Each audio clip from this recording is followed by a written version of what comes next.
From pirate plunder on the high seas to outlaw loot buried deep in the desert, America is absolutely hiding secrets. And I'm not just talking about stories. I'm talking about actual fortunes in gold, silver, and jewels that have been lost to time, just waiting for someone to find them. So let's dive into some of the country's greatest unsolved mysteries. And this is the big question, isn't it? The one that's captivated adventurers for centuries. We've all heard the myths and the tall tales, but what if they're actually true? What if these legends are hiding real, honest-to-goodness fortunes? And if they are, just how much are we talking about? Well, to put it in perspective for you, just one of these legends, the famous Beale treasure of Virginia, is estimated to be worth over $60 million today. $60 million! And that's just one of them. So no, these aren't just campfire stories. They're incredibly high-stakes mysteries scattered all the way from coast to coast. All right, so to really understand where these legends come from, we have to go back, way back to where it all began, the 18th century. Our first stop is the Age of Sail, an era of total chaos and, well, a whole lot of secrecy out on the open ocean. You've got to picture it. This was the golden age of piracy. Vicious fortunes were being shipped across the Atlantic, and the seas were pretty much a lawless frontier. Pirates were raking in incredible wealth, and, well, when you're an outlaw with a massive target on your back, burying your treasure isn't just a clever idea, it's basically a survival tactic. What's so wild when you look at this timeline is how these legends were born in these very specific, often violent moments. So, in 1701, Captain Kidd gets executed, but not before he claims he's hidden this enormous fortune. Then, 17 years later, the infamous Blackbeard is killed in a brutal battle, taking all his secrets with him. And it wasn't just pirates. Around the same time, whispers started about a whole mountain made of silver, lost somewhere in Texas. And right here, you can see the two classic types of American treasure myths. You've got Captain Kidd, whose treasure is rumored to be scattered somewhere up and down the East Coast. And then you have Blackbeard, whose loot is tied to one very specific place, Ocracoke Island, North Carolina, right where he died. Two totally different pirates, two very different fates, but they both left behind the exact same thing, a legend of lost riches. Okay, so let's jump forward a bit, into the 19th century. The treasure map of America is about to change. The action moves from the high seas right onto the American continent itself, a landscape being absolutely forged by conflict and expansion.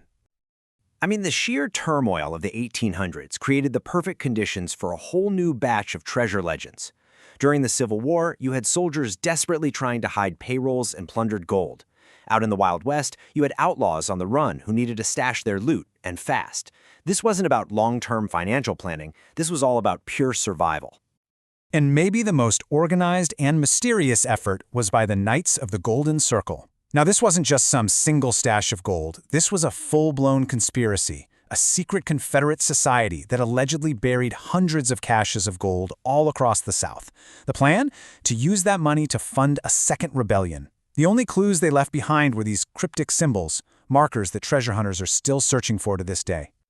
And this slide gives you two perfect examples of what I'm talking about. On one hand, you've got Mosby's Confederate raiders. They captured a Union payroll, buried it in a complete panic, and then could never find it again. On the other hand, you've got the legendary outlaw Butch Cassidy, who supposedly stashed his robbery loot in Utah right before he fled the country. One treasure born from the fog of war, the other from the sheer desperation of a fugitive, and both of them are still lost. But not all the Western legends are about stolen gold. Some are about a discovery so incredibly valuable it was just too dangerous to share. Deep in the Superstition Mountains of Arizona, that's where we find the story of one of America's most famous and deadliest legends, the Lost Dutchman's Mine. This gold mine, supposedly found by a German immigrant named Jacob Waltz, is somewhere in the forbidding Superstition Mountains of Arizona. He took its location to his grave, and in the years since, literally dozens of people have died or just vanished while searching for it. So yeah, this legend comes with a serious warning, a sense of real, tangible danger that just adds to its mystique. So all of this brings us right into the modern era, where the hunt for these treasures has completely evolved. It's not just about dusty old maps and shovels anymore. Now, it's about cryptography, it's about online communities, and it's about puzzles that have stumped experts for generations. That desire to solve these mysteries, it's as strong as it's ever been. The thing is, today's treasure hunters are using GPS, online forums, and all kinds of digital tools to tackle puzzles that have been unsolved for centuries. The game has totally changed, but the goal is exactly the same. Let's circle back to the Beale treasure, because it's the perfect example of a modern hunt. The map isn't a drawing. It's a set of 3 incredibly complex ciphers. To this day, cryptographers have only managed to crack one of them, and that one revealed what's in the treasure, but not where it is. The other 2 remain completely unsolved, making this as much of an intellectual challenge as it is a physical one. And that's what really defines a modern treasure hunt. The best example has to be the treasure of Forrest Fenn. He was an art dealer who, back in 2010, hid a chest full of gold somewhere in the Rocky Mountains and then released this cryptic poem as the only guide. It became a massive cultural phenomenon. I mean, the sheer scale of this hunt was just unbelievable. As you can see, over 300,000 people were actively out there searching for this thing for a solid decade. A chest was finally found in 2020, but rumors are still swirling that Fenn might have hidden a second one. That little question mark you see, that's everything. It represents the hope that keeps the hunt alive. And sometimes the mystery isn't just a puzzle to be solved, it's a potential cover-up. And that brings us to the very strange story of Victorio Peak in New Mexico, where a massive discovery may have just been swallowed up by official secrecy. So get this, in 1937, a guy named Milton Noss claims he found tunnels just stacked high with gold bars. But after he sealed the entrance to protect it, the U.S. military took control of the land, turning it into a bombing range. Access has been denied ever since, which leaves one huge, looming question. Did the government secretly haul the gold away, or is it still sitting there, guarded by the U.S. military? Okay, so after all these years, after all the dead ends, the disappearances, the unsolved codes, why do we keep looking? Why do people still search? Well, the answer goes a lot deeper than just trying to get rich. These stories have become a part of our national folklore. I mean, the pirate, the soldier, the outlaw, they tap into something really fundamental about the American spirit, right?